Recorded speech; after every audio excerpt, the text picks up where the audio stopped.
Spider-Man: Far From Home is directed by John Watts and stars Tom Holland, Zendaya, Samuel Jackson, and Jake Gyllenhaal, and among others. And this is the newest film in the Marvel Cinematic Universe. And the final film in Phase 4. Yes, and this concludes basically the Infinity Saga of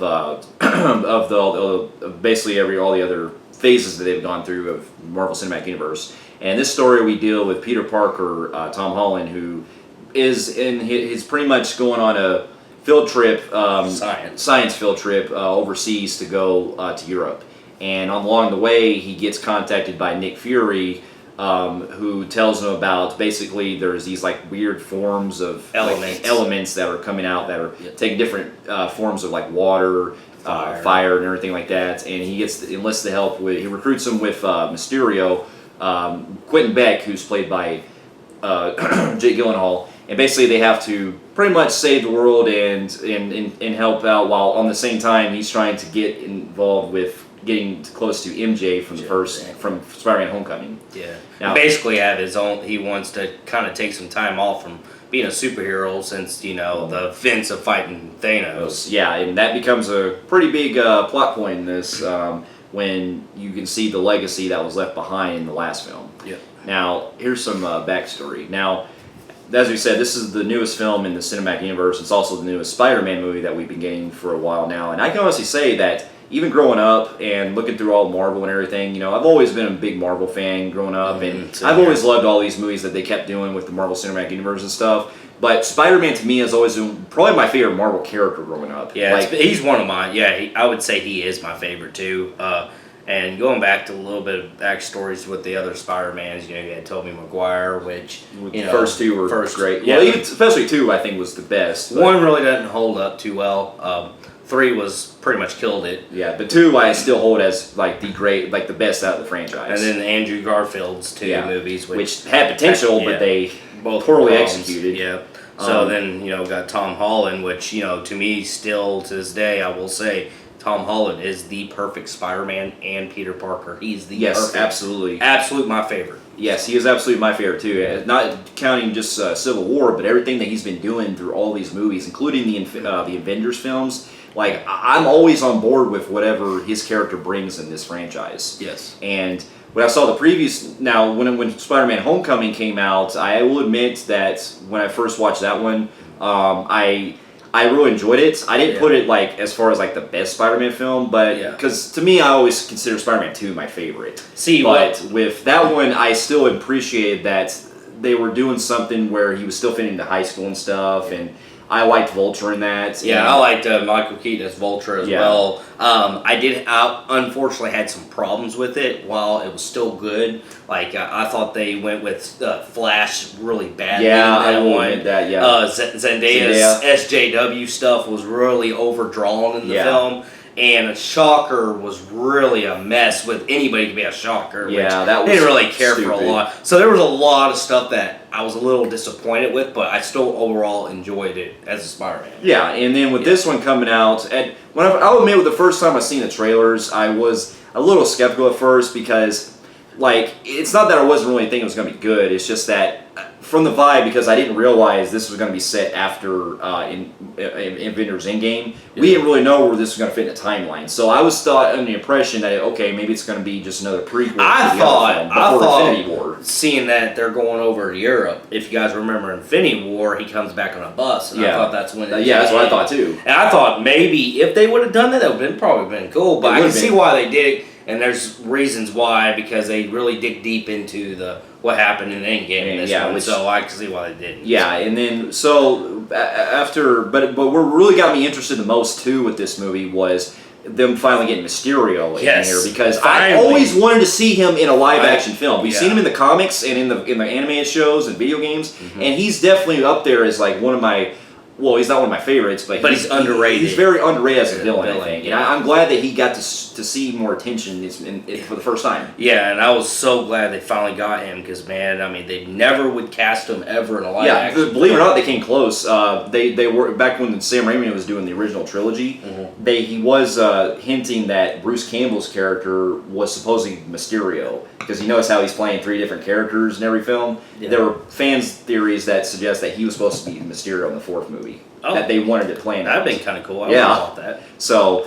But yeah, so going into this, I had pretty moderate expectations, especially after coming off of Avengers Endgame, which to me I think so far is up there as one of my favorite MCU films. Yep. And after upon seeing this, I can honestly say, boy, you talk about out of the Tom Holland films that they've done, this was everything that Spider-Man needed to be. This was everything that was what Homecoming perpetuated with it. Yeah. I will say that this was a big step up from Homecoming. Homecoming.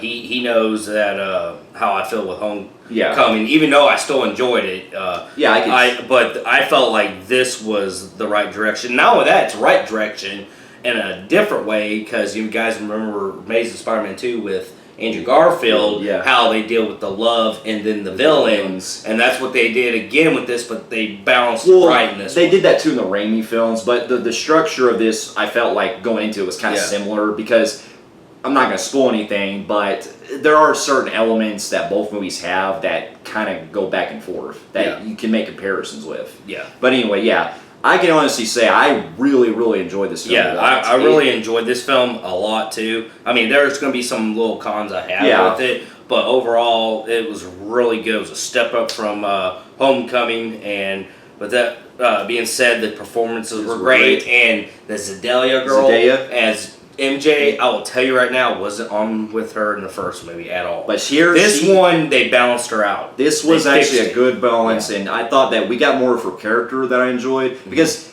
in the first movie and this one, she comes across that, that smart-ass type, know-it-all kind of sense. And I get that with this one, I can find her more with because she's not, overdoing it so much with She's becoming more girly. If you guys remember, she kind of is like a tomboy in the first one. Which she still is in this, but she comes across as more natural. Naturally, yes. Which I can buy. And that's why I love her in this one compared to the second, the first one. And not only that, even though I'm glad they underused him, because still to this day, he gets on my nerves. But Flash was, he's hardly used in this, and I'm glad they did for the better. And because I still find the dude kind of annoying. He is. But I felt like the lines they gave him kept him at bay. Yeah. Because in the first movie, they overdid him and they fucking annoyed the shit out of me. And it was actually funny because I think there's actually a scene in this film that is basically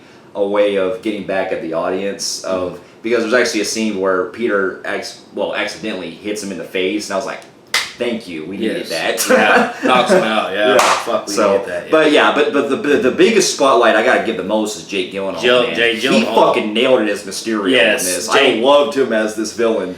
Jake Gyllenhaal was born for this role. Mysterio, he nailed it. Yeah. I do have a problem, but it's not his fault per se. It's on a writing standpoint. Yeah. But we'll get that in the spoilers. But on this, I will say that he fucking was I liked him more than I was watching Spider-Man. Yeah, and what I also appreciated with this was that I like the dynamic that him and Spider-Man have throughout the film because he's basically kind of pulling a. If you guys don't know who he is, he's an illusionist. Yeah, where in the comics he's known for basically, he's your friend, but he's your enemy. Yeah, he can go back and forth, and he's basically trying to. And I'll say in the spoiler what his purpose. He has a motive, which we'll go into more, like I said in the spoilers. But the motive ain't bad.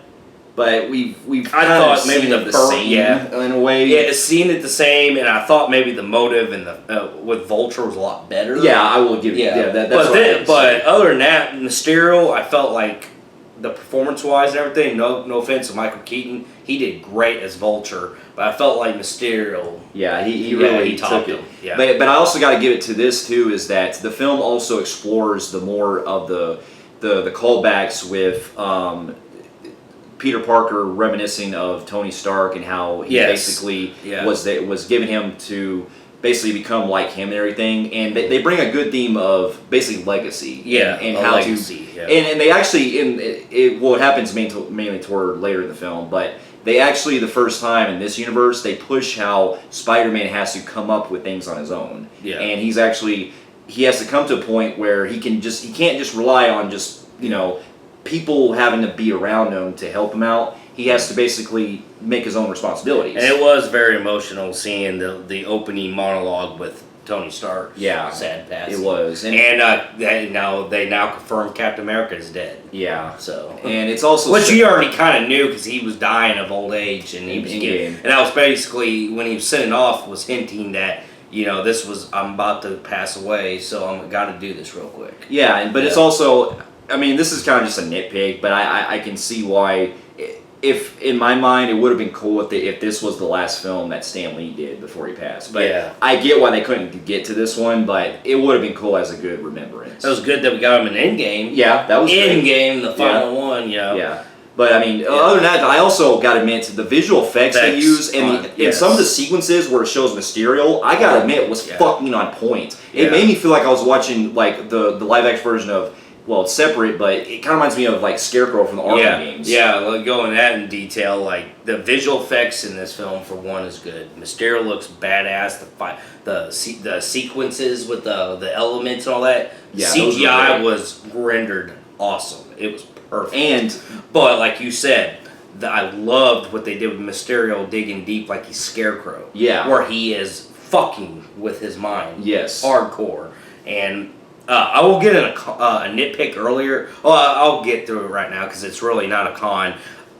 I was a little sad that it was underused. Yeah, I know. I wish they could have done more with it. Because man, he was mind fucking him hard. If you guys played Arkham with Scarecrow, you know that one, James, he keeps having sequences where he's fighting the giant fucking Scarecrow. I love that shit. It's all orange and black, man. That's kind of like what Mysterio does around here with the green if they ever get around to doing that new Batman movie with Scarecrow in it, I would love to see that as well. So the other thing, I got into the story too. I did too because I like that we also strayed away from not taking place in New York now. We're actually overseas. Yeah, first time it's ever happened, and I'm glad they took that. I think that was a smart choice to get it into a different mindset, a different place. And I kind of love that. And I also it had me laughing too at times too. Like the humor was like about the same as it was in Homecoming, but there were just a lot of genuine moments that.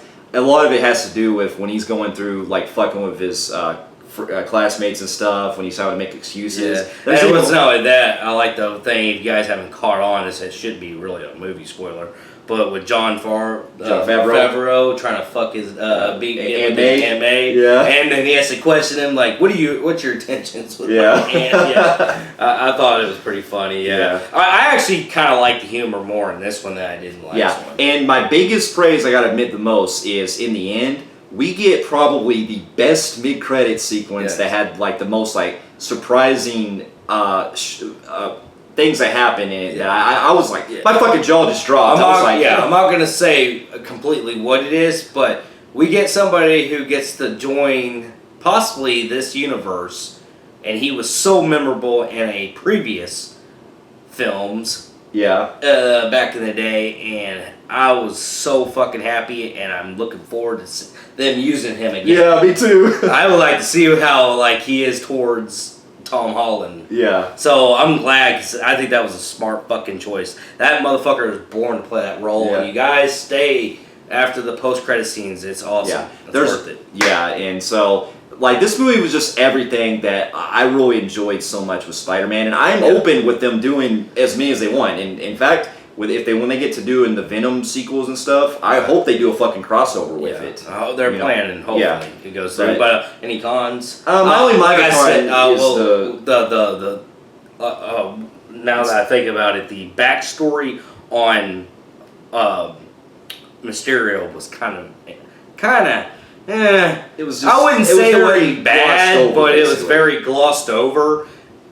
I just felt like. There could have been more to Mysterio. Yeah, there could have. Yeah. That's one of my cons. And I will say that the first half, while it's still like good that they set up a lot of things and stuff. We really don't get much like Spider-Man action necessarily until pretty much later on. This one, the first half of the film is more Peter Parker taking his time off. He's wanting to plan to get with MJ. He wants to enjoy, he's kind of like wants to take like a sabbatical. Like, he just wants to enjoy life and be a normal person. He's done with this superhero ship right now. Yeah. And basically, you can say that at times, I guess, the pacing could be a little at least in the first slow in the first half. It picks up though in the second half. It does. Other than that, I would love to maybe have seen a more stronger battle. Yeah, I mean the battle wasn't an issue, but I thought him and Mysterio could have really went at it harder. Yeah, me too. I could see that. But anyway, overall though, I really love this movie a lot. And with that being said, I'm going to give the movie, because I gave the other one, looking back at my grading, I put it I gave Homecoming kind of a very low phenomenal grade. This time I'm giving a phenomenal grade. Yeah, you know what? And me and you discussed it, my grade earlier. Now I think about it, I'm going to actually kind of change it up. Yeah, I'm going to go with a phenomenal grade in Film Phreeks meter. Really wasn't no problem with the film. I really enjoyed it. Fair enough. For those of you who have also seen Spider-Man Far From Home and the other Spider-Man movies and all the other Marvel Cinematic Universe movies, let us know in the comments below what you thought about them. And if you like what you see here, you can feel free to like, subscribe to our channel, and check us on other views here and our website at filmphreeks.com. And we'll be seeing you in our spoiler discussion. We'll see you later.